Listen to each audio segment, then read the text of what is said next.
There's 2 short answer responses, and then there's a longer question. Go ahead, wherever you're at in your time step, pause. If you miss something, we'll get back to it at the classroom talk. But right now, go ahead and go down to that writing to learn. There's 3 questions, 2 short ones, 1 long one. And then we'll talk about it. You have 4 minutes. Students weren't comprehending as they were reading. I would read, and then I would ask a question about the reading immediately, and they wouldn't be able to respond. And I went to her and I was like, do you have any strategies for nonfiction texts where students can intelligently speak to what they just read about? And she showed me Time Step, and I implemented it immediately, and it has been amazing. And then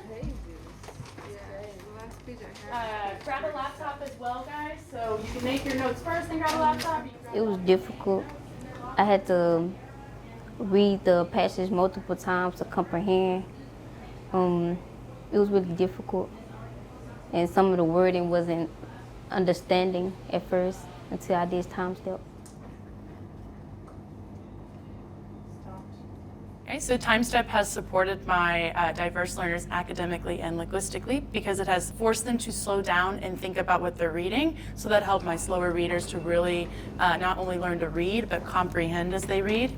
And then my higher level students, it has forced them to slow down, which allows them time to make higher level connections to today's issues or to their personal lives. It allows them that time and space.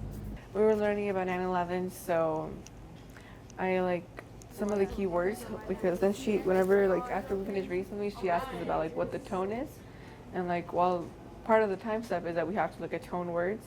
So I think that really helps come up with find the tone of something if you don't really understand it that well, or if it's new information. So I find that the time portion of the time step is really good if there's a lot of content to cover.